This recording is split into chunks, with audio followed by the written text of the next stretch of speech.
Now we'll discuss next circuit, LC circuit. AC circuit containing L and C, inductor and capacitor.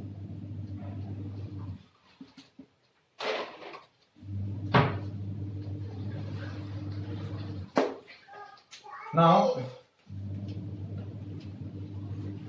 आपको क्या दिया हुआ है कि एक एसी सर्किट है which consists of inductor coil and a capacitor, and both are connected in a series with the AC source. ठीक है, AC सोर्स का voltage V equals to V naught sine omega t. ठीक है, अब इसकी वजह से इसमें करंट फ्लो कर रही है आई. अब ये इंडक्टर है, ये कैपेसिटर है. इंडक्टर का इंडक्टेंस जो है वो L है, कैपेसिटर का कैपेसिटेंस C है. इसके अक्रॉस वोल्टेज क्या हो जाएगा? VL. ठीक है, और इसके अक्रॉस वोल्टेज हो जाएगा VC. ठीक है, अब देखिए हम already pure inductor, pure capacitor, pure resistor circuit discuss कर चुके हैं. इससे पहले आरसी सर्किट भी डिस्कस किया है, आरएल सर्किट भी डिस्कस किया है. तो इसमें हमने क्या देखा कि when a pure inductor circuit is there, तो क्या रहता है, करंट जो है वो लैग करती है वोल्टेज से, voltage across L by pi, current lag करेगी. और कैपेसिटर, प्योर कैपेसिटिव सर्किट होता है तो क्या होता है, करंट जो है वो वोल्टेज से क्या करती है, लीड करती है बाय पाई बाय 2. ठीक है, तो अब हमारा ये कॉम्बिनेशन ऑफ सर्किट है, मतलब एल और सी दोनों सर्किट में सीरीज में कनेक्टेड है. इसके अक्रॉस वोल्टेज VL है, इसके अक्रॉस वोल्टेज VC है, और टोटल वोल्टेज है V. तो V is equals to vector V is equals to voltage across inductor plus vector sum of voltage across inductor and voltage across capacitor. Total voltage जो रहेगा that is equals to the vector sum of voltage across inductor plus voltage across capacitor, VL plus VC. ठीक है, अब हम phasor diagram यदि हम draw करें तो फेजर डायग्राम कैसे ड्रॉ होगा, देखिए.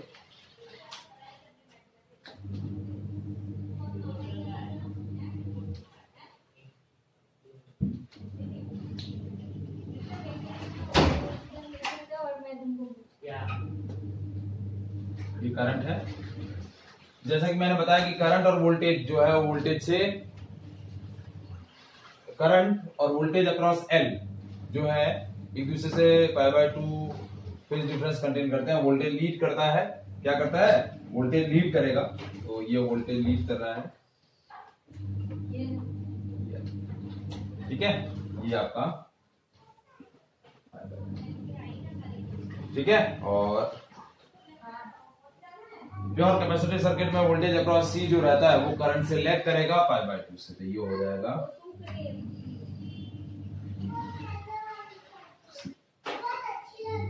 ठीक है.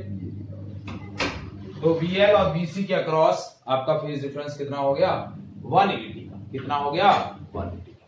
अब प्रैक्टिकली क्या होता है, वोल्टेज अक्रॉस C जो होता है वो ज्यादा रहता है वोल्टेज अक्रॉस L के. तो आपका नेट वोल्टेज कितना हो गया, VC माइनस VL. क्या हो गया, VC माइनस VL. तो नेट वोल्टेज जो होगा वो आपका इस तरफ रहेगा. ये आपका नेट वोल्टेज हो जाएगा V. ठीक है, और that is equals to VC minus VL. क्या हो जाएगा, VC माइनस. और नेट वोल्टेज ये है V. नेट वोल्टेज जो होगा उसका करंट के साथ फेज डिफरेंस कितना होगा, ये पाई बाय, कितना फेज डिफरेंस होगा, पाई बाय.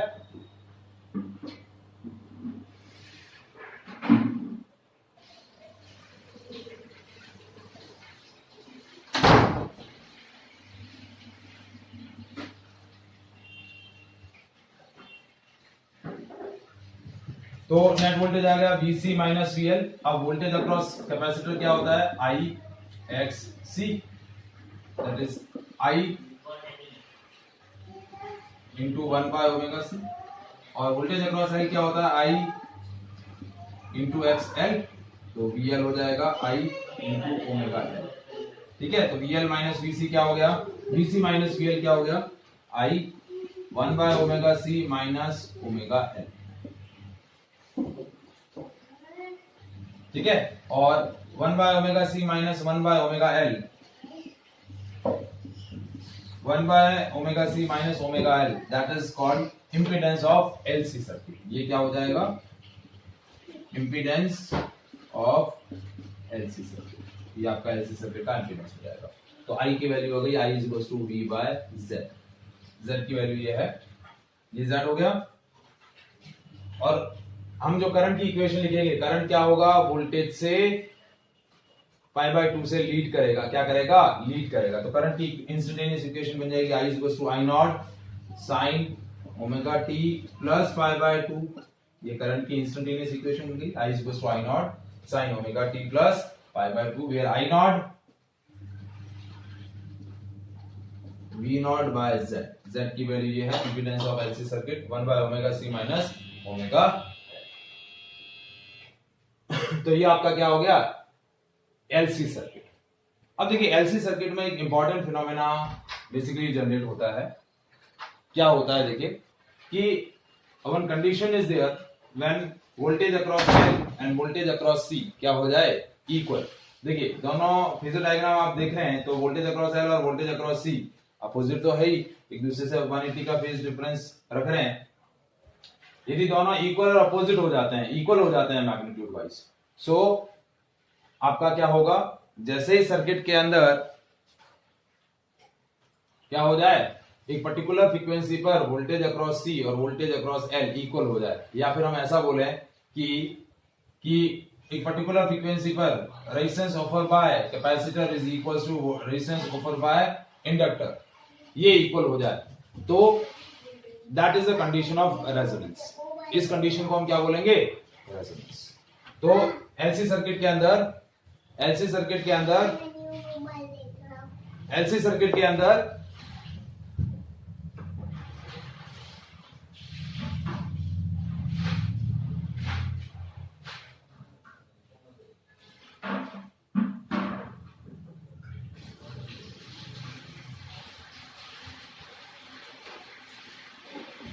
तो LC सर्किट के अंदर एक इंपॉर्टेंट पैरामीटर या एक इंपॉर्टेंट फिनोमेना जनरेट हो रहा है, दैट इज कॉल्ड रेजोनेंस। क्या है रेजोनेंस, देखिए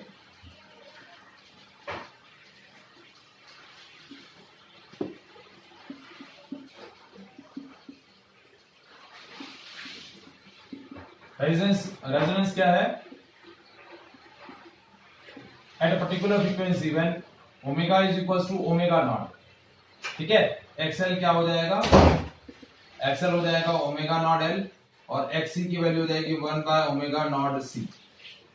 एक पर्टिकुलर फ्रीक्वेंसी पर जब ओमेगा नॉट L और omega naught 1 upon omega naught C यानी XL और XC क्या हो जाए, इक्वल हो जाए, तो ये क्या हो गया, omega naught square is equal to 1 by LC, तो ओमेगा नॉट की वैल्यू हो गई 1 बाय रूट LC, और इस सिचुएशन को हम क्या बोलेंगे, रेजोनेंस। क्या बोलेंगे, रेजोनेंस। रेजोनेंस का मतलब क्या हुआ कि कैपेसिटिव रिएक्टेंस और इंडक्टिव रिएक्टेंस दोनों क्या हो गए, इक्वल हो गए, और उस केस में यदि देखिए दोनों कंपोनेंट सीरीज में कनेक्टेड है, रेजिस्टेंसेस इक्वल हो जाएंगे, करंट सेम फ्लो कर रही है, तो इन VL और VC की वैल्यू क्या हो जाएगी, इक्वल। मैग्नीट्यूड इक्वल है, डायरेक्शन अपोजिट हो जाएगी, तो ये कंडीशन क्या होगी, आपकी रेजोनेंस बोली जाएगी। तो देखिए रेजोनेंस ऑब्टेन करने के लिए सर्किट जो है वो इंडक्टर और कैपेसिटर दोनों कंटेन करना चाहिए। ये रेजोनेंस एंगुलर रेजोनेंस फ्रीक्वेंसी है, एफ नॉट की वैल्यू हो जाएगी ओमेगा नॉट बाय 2 पाई, तो एफ नॉट की वैल्यू हो गई 1 upon 2 pi root 1 by root LC। ये आपका रेजोनेंस फ्रीक्वेंसी हो जाएगा, क्या हो जाएगा, रेजोनेंस फ्रीक्वेंसी।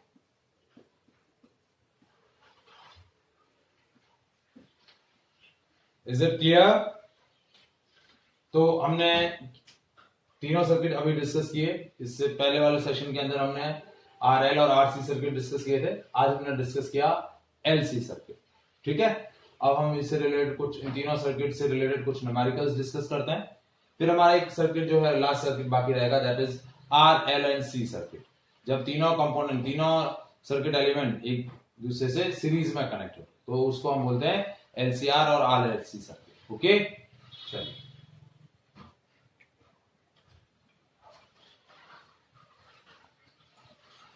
देखिए क्वेश्चन देखिए, फॉर अ गिवन सर्किट, एक सर्किट है which consists of inductor and resistor। ठीक है, रजिस्टर का रेजिस्टेंस है आपको 30 ओम दिया हुआ है, इंडक्टर का inductance 0.1 henry, and that is connected to the AC source of voltage 10 sin 400t। ठीक है, आपको क्या करना है, इस सर्किट का रिएक्टेंस कैलकुलेट करना है। सेकेंड आपको कैलकुलेट करना है इंपीडेंस। थर्ड इसका कैलकुलेट करना है पीक वैल्यू ऑफ करंट, और नेक्स्ट कैलकुलेट करना है फेज डिफरेंस। क्या होगा, फेज डिफरेंस कैलकुलेट करना है। ठीक है, तो देखिए रिएक्टेंस क्या होगा, reactance XL is equal to omega into L. अब इसको यदि हम स्टैंडर्ड इक्वेशन से कंपेयर करें, V is equal to V naught sine omega t, तो ओमेगा की वैल्यू हो गई 400 रेडियन पर सेकेंड। क्या हो गया, 400 रेडियन पर सेकेंड। एल की वैल्यू दी हुई, तो एक्सएल हो गया 400 इंटू 0.1, एल की वैल्यू 0.1 दे गया 40 हो। कितना हो गया एक्सएल, 40। ठीक है, अब impedance Z is equal to under root XL square plus R square, तो Z की वैल्यू हो जाएगी अंडर रूट एक्सएल की वैल्यू हो गई 40 का स्क्वायर प्लस आर की वैल्यू हो गई 30 का स्क्वायर, ये हो गया 1600 प्लस 900, तो गया रूट 2500, तो हो गया 50। इंपीडेंस की वैल्यू 50। फिर I naught, that is V naught by Z। V naught की वैल्यू है 10, Z की वैल्यू है 50, तो हो गया 0.2 एम्पियर। कितनी हो गई, 0.2 एम्पियर। और फेज डिफरेंस क्या आएगा, tan phi is equals to, या phi is equals to tan inverse XL by R। तो tan inverse XL की वैल्यू है, XL की वैल्यू 40, R की वैल्यू 30, तो 5 हो गया tan inverse 4 by 3, तो 5 की वैल्यू हो गई 53 डिग्री। कितनी हो गई, 53। इज इट क्लियर, आया समझ में। तो ये हमारा कैसा सर्किट था, आरएल सर्किट था। क्या था, आरएल सर्किट।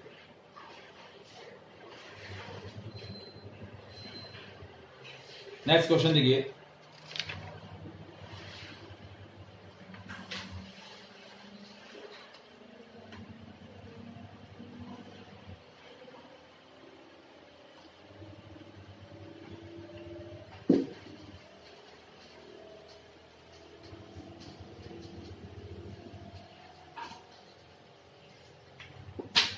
second question,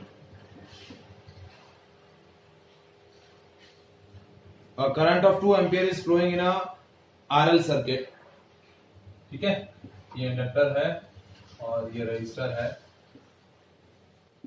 इसी सोर्स से कनेक्टेड है, इसमें 2 एम्पियर करंट फ्लो कर रही है। ठीक है, इंडक्टर के अक्रॉस वोल्टेज है 240 वोल्ट।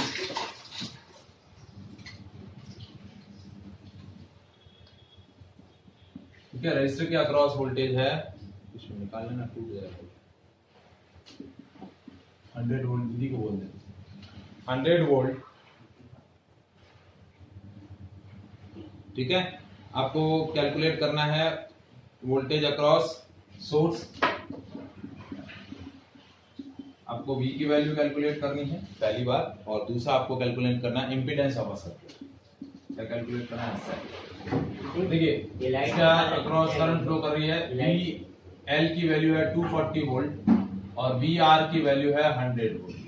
ठीक है, तो देखिए वी एल होता है आपका आई इंटू एक्सएल और वी सी की वैल्यू सॉरी वी आर की वैल्यू होती है आई इंटू आर। ठीक है, तो एक्सएल की वैल्यू हो गई वी एल अपॉन आई, तो वी एल की वैल्यू है 240, आई की वैल्यू 2, ये हो गया 120 ओम। आर की वैल्यू हो जाएगी वी आर अपॉन आई, तो वी आर है 100, आई की वैल्यू है 2, ये हो गया 50 ओम। ठीक है, तो इम्पीडेंस हो जाएगा under root XL square plus R square, ये हो गया 120 का स्क्वायर प्लस 50 का स्क्वायर, 14400 प्लस 2500, 16900, तो हो गया 130। कितना हो गया? 134। ये इम्पीडेंस आ गया। अब आपको चाहिए वोल्टेज।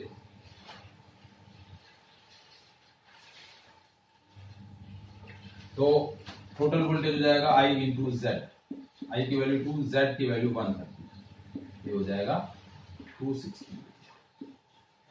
हो गया 260। Is it clear? आया समझ में? नेक्स्ट क्वेश्चन देखिए।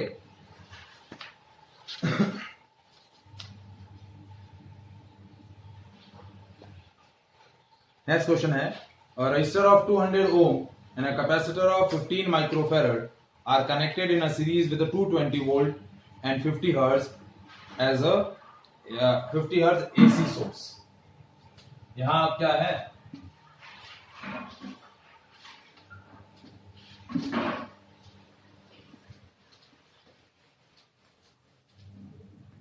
आपको दिया है ये रजिस्टर है 200 ओम का, ये रेजिस्टेंस है 200 ओम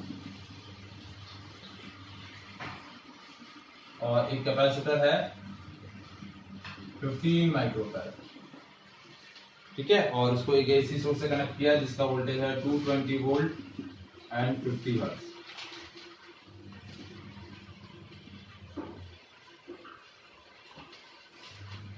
ठीक है, now calculate the current in the circuit. Calculate the RMS voltage across the resistor. Voltage across R. RMS voltage across capacitor VC. And is the algebraic sum of these voltages more than the source voltages? If yes, then resolve the paradox. क्या करना है? Paradox resolve करना है। चलिए ठीक है, कैसे करना है? आपको पहले हम निकालेंगे कैपेसिटिव रिएक्टेंस। कैपेसिटिव रिएक्टेंस की वैल्यू कितनी हो जाएगी? XC, XC is equal to 1 by omega C। ठीक है, ओमेगा की value 2 pi f into 3.14 into 50 हो गया 314 रेडियन पर सेकेंड।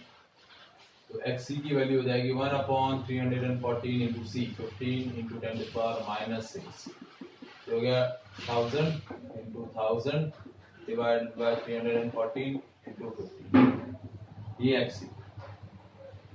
ठीक है, तो XC का वैल्यू आया आपका 212 ओम। कितना आ गया? 212। R का वैल्यू आपको दिया हुआ है 200 ohm. Impedance Z is equals to under root XC square plus R square। तो Z की वैल्यू हो जाएगी अंडर रूट 212 का स्क्वायर प्लस 200 का स्क्वायर। ठीक है, 212 का स्क्वायर क्या होगा? देखिए 212 का स्क्वायर हुआ 4 2 4 2 1 2 4 2 4 4 4 9 4 4 44 9 ट्रिपल 9 डबल 4 प्लस 40,000। ठीक है, तो 40,000 इसके अंदर ऐड किया हमने 4 4 9 4 8 8 4 9 डबल 4। ठीक है, ये इम्पीडेंस की अंडर रूट में आई। तो इम्पीडेंस की ये वैल्यू मैं स्क्वायर रूट कैलकुलेट कर लेता हूँ। अंडर रूट 84944, तो ये आया इम्पीडेंस आया आपका 291.5, कितना आया 291.5। ठीक है, अब आपको चाहिए करंट की वैल्यू, तो करंट हो जाएगा Vrms by Z, RMS value of current. ये Vrms दिया हुआ है, तो IRMS क्या हो जाएगा 220 डिवाइडेड बाय 291.5। सॉल्व किया इसको तो ये आ गया 0.755 एम्पियर, 0.755 एम्पियर। ये आपको IRMS की वैल्यू मिली। ठीक है, अब VR और VC की वैल्यू कैलकुलेट करनी है, तो VR that is IRMS into XC, तो IRMS 0.755 इंटू XC की वैल्यू है 212। ठीक है, कितनी है 212, तो ये हो गया 160.30।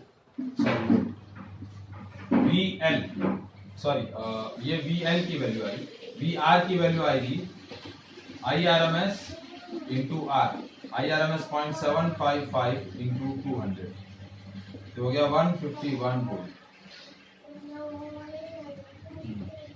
ठीक है, अब VL और VC का यदि हम एल्जेब्रिक एडिशन करें, तो VL प्लस VR इन दोनों का एल्जेब्रिक एडिशन करें तो 160.3 एंड 151, ये 311.3 वोल्ट, और ये वैल्यू इस सोर्स वोल्टेज की वैल्यू से ज्यादा है। क्यों ज्यादा है? क्योंकि हमारा जो लॉजिक होता है RL RC सर्किट का, LC सर्किट का, वो क्या होता है vector V is equal to VR plus VC, vector V is equal to vector VR plus vector VC। Voltage across R and voltage across C का जो वेक्टर एडिशन होगा वो टोटल सोर्स वोल्टेज के इक्वल होगा, algebraic addition नहीं, vector addition. तो V square is equal to VR square plus VC square, तो ये जो 220 का स्क्वायर होगा दैट इज इक्वल टू 151 का स्क्वायर प्लस 160.3 का स्क्वायर, ये वैल्यू होगी, ये लॉजिक यूज होगा। ठीक है, तो हमेशा ध्यान रखिएगा VL प्लस VR इनका एल्जेब्रिक एडिशन हमेशा सोर्स वोल्टेज के वोल्टेज से हमेशा ज्यादा रहेगा। क्या रहेगा? ज्यादा। Is it clear? आया सर में? ठीक है, आगे हम और क्वेश्चन करते हैं इससे रिलेटेड। देखिए